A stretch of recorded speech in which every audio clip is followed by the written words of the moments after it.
Бұл Олжас Оқастың автошолуы қыранның бағалайық бағдарламасы емес. Бұл жаңа Картас YouTube арнасы. Ассалаумағалейкум ағайын. Менің есімім Төлеген. Біздің арна толықтай автокөліктерге арналады. Бұл біздің алғашқы шолуымыз. Сондықтан барынша қолдау көрсетулеріңізді сұраймын. Бүгін бізде Tesla Model 3 автокөлігі. Кеттік.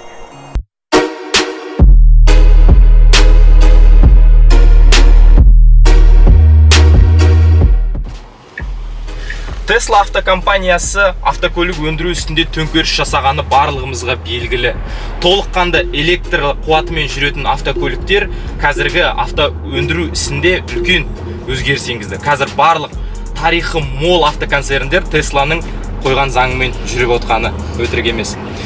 Біздің қазіргі Tesla-мыз 2019 жылғы Tesla Model 3 өзінің аталастары Tesla X, Tesla S сынды көліктерден біршама арзанырақ тұрады. Яғни Тесланың барлық потенциалын халыққа қолжетімді қылып жасап отырған бұл компанияның сондай өзінің жоспары. Керемет емес пе, иә? Өзінің ішкі дизайн интерьерімен барынша минималды стильді Теслалықтар қолдайды. Яғни бізде 18 дюймді үлкен экран. Тіпті мына жерде панель де жоқ, оны көрсетпейді. Болашақ бүгіннен емес, болашақ 2003 жылы Tesla Auto Motors құрылған кезде басталып кеткен сияқты жігіттер. Бұл жерде адамның ыңғайлығын барлық жағынан ойластырып қойған. Керек десең жылдамдық, керек десең интерьер, экстерьер, керек десең сапалылық. Ең бастысы тып-тыныш. Сен құдды бір велосипедте келе жатқан секілдісің. Қараңыздаршы, бірде-бір дауысы шықпайды. Ал нақты мынау қазір біздің қолымыздағы Tesla 2019 жылғы. Бар болғаны 3 жыл болған, бірақ дегенмен де су жаңа көліктің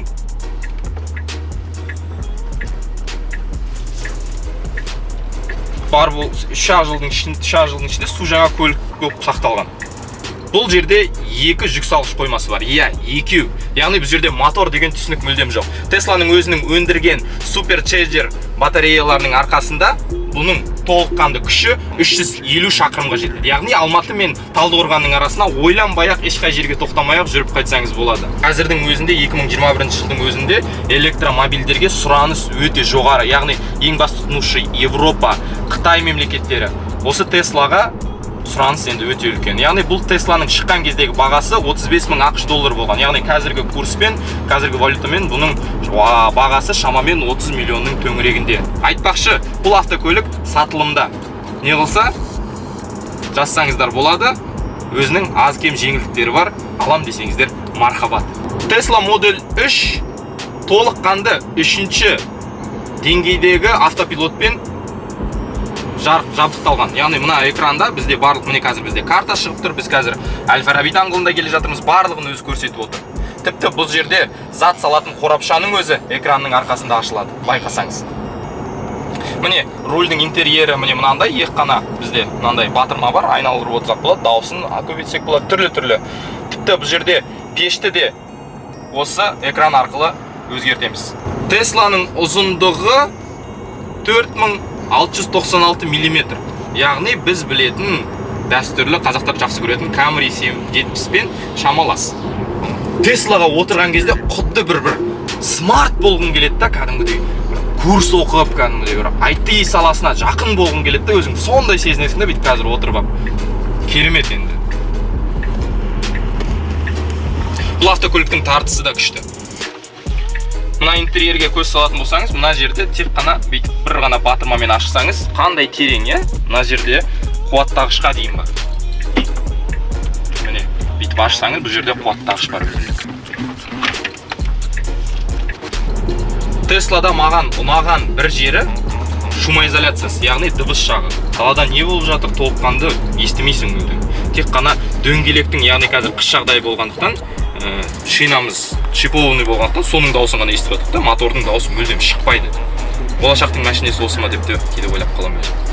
Бұрын мен ескі автокөліктерде Yaris, мысалы, Toyota Yaris, сонымен қатар Prius, яғни мына жерде прибор панелі жоқ кезде мен түсінбейтім, адамдар көзі қалай үйренбейді ма, қызық қой ол деп, мына ортада тұрады онда.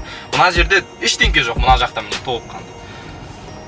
Сондықтан барлық экранда қарайсың, көзің бір сағат, бір жарым сағат ішінде үйреніп кетеді. барлығы жеңіл, алаңдамай, жаңынан өткен автокөліктердің барлығы сенсорлы экранда көрініп тұрады, қанша сантиметрге жақындағаны. Яғни бұл жағынан Tesla енді ілгері алда. Яғни нақты IT саласында авто өндірісіне енуі бұл енді бір үлкен серпіліс. Бұның енді ең жақын конкуренттері бұл Porsche Taycan, бірақ ол бағасы жағынан әрине қымбаттау. Енді бұның ең бір кемшілік тұстарын айтатын болсақ, бұның әрине қуаттау енді көп жерде жоқ, сондықтан қиын болады. Бір алыс жолға шығып жолда қалып кетсеңіз, ол деген үлкен қиындық туғызатыны белгілі. Енді болашақта Теслаға ауысатыны енді анық болып тұр ғой. Яғни ойлап тұрсыз, Тесланың модельдері көп қой. Tesla модель S, Tesla модель X. Яғни бұның экстерьері мен интерьерінің өзі ерекше. Заманауи, заман өзі соған келе жатыр ақырында. Біз білетін болашақ қазір емес, 2003 жылы басталған секілді. Өзіме қатты ұнады. Әрине, осылай Тесланы тебе бергім келеді, түскім келмейді. Қалалық жағдайда енді тіптен ерекше.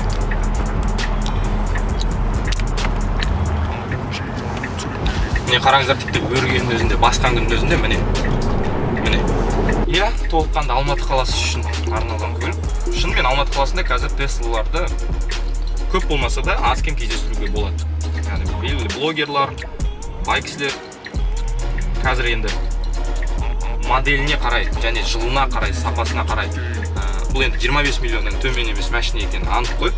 Сондықтан өзінің бір жақын конкуренттеріне енді шынымен дес бермей тұр. Бірақ дегенмен гибридтер, яғни бұған жақын Prius, сонымен қатар Nissan Leaf бұған конкурент деп айтайын десек, олар гибридті.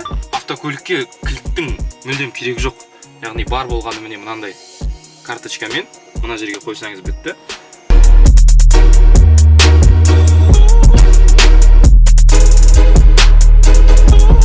Басасыз, шығарасыз, дыға қойдыңыз, газға бастыңыз, автокөлік өзі жүреді. Ең бір қызығы мына жерде есікті ашқан кезде мына бар болғаны мына бір пернемен ғана есікті ашуға болады. Яғни бастыңыз, есік ашылды. Егер сіз дәстүрлі тартпаға үйренген адам болсаңыз, ол да қарастырылған. Яғни міне мына жерден тартатын болсаңыз, міне ашылды. Фантастика, белиссимо. Басқа айтатын сөзім жоқ. Бұны көру керек, бұны отырып сезіну керек. Тесланың артқы жүк салғышы өзінің туған туыстарынан қарағанда біршама кішірек, бірақ дегенмен шұңқыры тереңірек. Яғни мына жерге де зат салсақ болады. Мына жерде арнайы міне өзінің зат салатын орындары бар. Шынымен кең. Тіпті жатып көрсетсек те болады. Сияды екен. Байқасаңыз барлық жағдай жақсалған. Бір минусын өзім байқадым. Егер де мына жерге жаңбыр жауатын болса, су түсетін болса, олардың бәрі ағып, мынаның ішіне кіріп кету қаупі бар. Сондықтан мына жерге бір қанат шама, сондай бірдеңке орнатса, дұрыс болатын еді.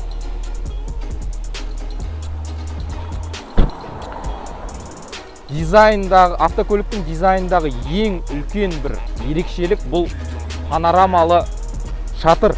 Яғни артында отырған адамға барлығы айқын және анық көрінеді. Тіпті айлы жұлдыз күннің өзінде бұл күнді жібермейді. Яғни күн түсетін сәулесінің 98%-ын ол ұстап қалады. Бірақ дегенмен барлығы анық көрініп тұрады. Керемет емес пе? Яғни бұл барлық Теслада өзі сондай бір өзінің ерекшелігі. Есіктің ашылуын бағана айттым. Міне бұлай ерекше қылып ашасыз. Міне. Әрбір дүниенің жасалуы, тігілуі, тігісі барлығы ерекше. Әрбір жасалған детальға мықты қараған. Ішінің барлығы керемет. Арт жақта да орын жетерлік. Қараңыздар, мен өзімнің 180 сантиметрімнің өзінде еркін сыйып отырмын. Мына жерде ешқандай дүние жоқ. Үш адам еркін сыйып кетеді. Панорамалы. Міне мынандай өзінің киім ілгіштерінің өзі ерекше. Кіреді, шығады, қайтадан орнына келеді. Барлығы мықты дизайнмен жасалған. Tesla автокөлігінің тағы бір ерекшелігі радиатор торының болмауы. Яғни басқа автокөліктердің жанында Tesla құтты бір өзге ғаламшарлық секілді елестейді. Құрметті көрермен, біздің алғашқы шолуымыз өз мәресіне жетті. Арнамызға тіркеліп, лүпіл басуды ұмытпаңыздар. Келесі аптада кездескенше сау саламатта болыңыздар.